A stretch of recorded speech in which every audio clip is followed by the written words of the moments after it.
Soy Luis Contigiani y esto es Sobran los Motivos con Carolina, una grande de Rosario.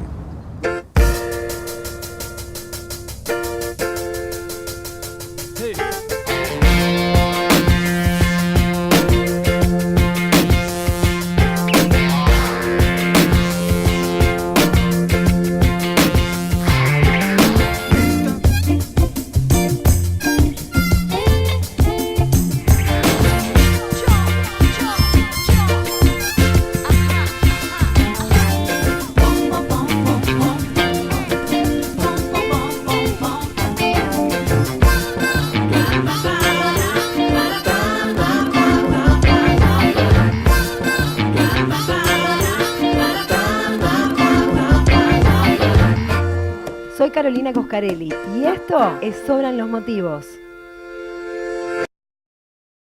Hola Luis, ¿cómo estás? Muy bien, gracias por la invitación. Empezamos por tu Arequito natal. Sí.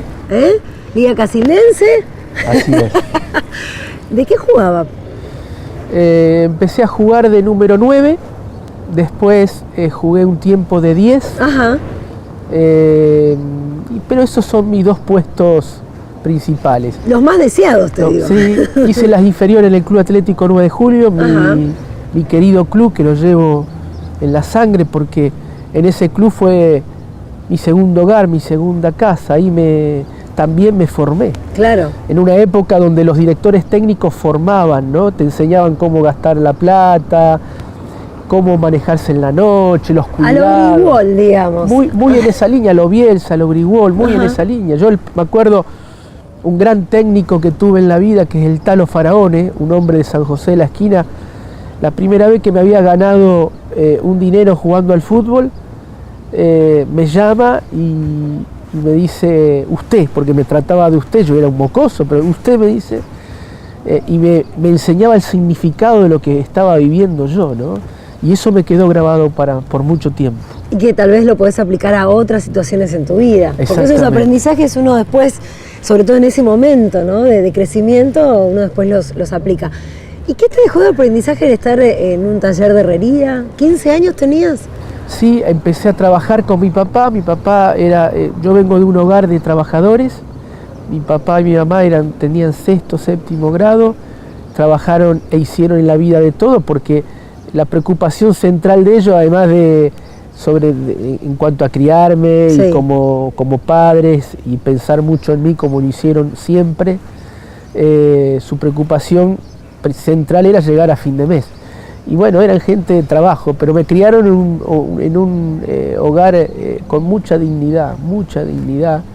Yo aprendí ahí de ellos que la felicidad es compartir la vida, que no se necesita mucho más, que es compartir la vida, conectarse en el momento preciso, vivir el momento, vivir con el que uno está hablando, vivir el instante a instante, que lo demás... Y cómo todo este aprendizaje que es tan valioso... en la herrería, ¿no? Porque sí. en un momento de la vida mi papá pudo poner una herrería, hacía trabajos de rejas, para casas, galpones, tinglado, productos o piezas para productores agropecuarios, para maquinaria agrícola. Sí. Bueno, y ahí aprendí a soldar, tengo el oficio de soldador, de pintar, y también fue una linda escuela esa, la del trabajo. ¿Qué te sedujo de salir de Arequito, de ese lugar? De tu pueblo, de tu lugar, ¿no? A los 19, a 20 años yo me vine a esta ciudad que la conocía porque venía seguido por cuestiones familiares. Aquí en Rosario está todavía una hermana de mi mamá, una tía muy querida y un tío muy querido para mí, que me ayudaron mucho en la vida, a los cuales les debo mucho a ellos.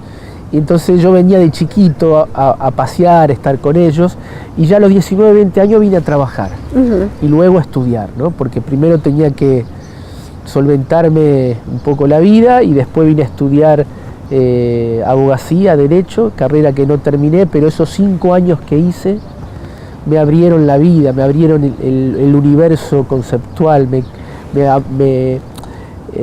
cabeza explotó en algún sentido, ¿no? Por eso siempre yo digo que lo mejor que le puede pasar a un joven es pisar la universidad. Obviamente recibirse, ser un profesional, pero a mí la universidad me hizo muy bien, me abrió, yo ya venía leyendo, yo ya había cambiado mucho desde a partir de cierta edad y ya había incorporado lecturas, tenía la pasión por la política, la pasión por los libros. ¿Llegó en ese momento la política? Y la universidad la amplificó, no, la política aparece desde afuera hacia adentro de mi casa, porque mis padres eran trabajadores, ¿no?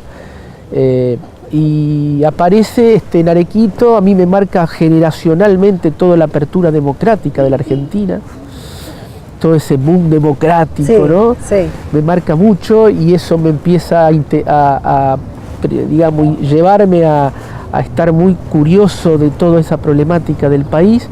Bueno, y amigos, y aquí y allá me empecé a interiorizar de todo esto, a participar. Amigos míos de la Federación Agraria Argentina, del cooperativismo, de Arequito, me empezaron a llevar a reuniones, claro. Y ahí empecé a escuchar temas de economía, de la producción agropecuaria, de la política de la Argentina, y eso me fue llevando a la literatura, y uno, bueno, fue conociendo gente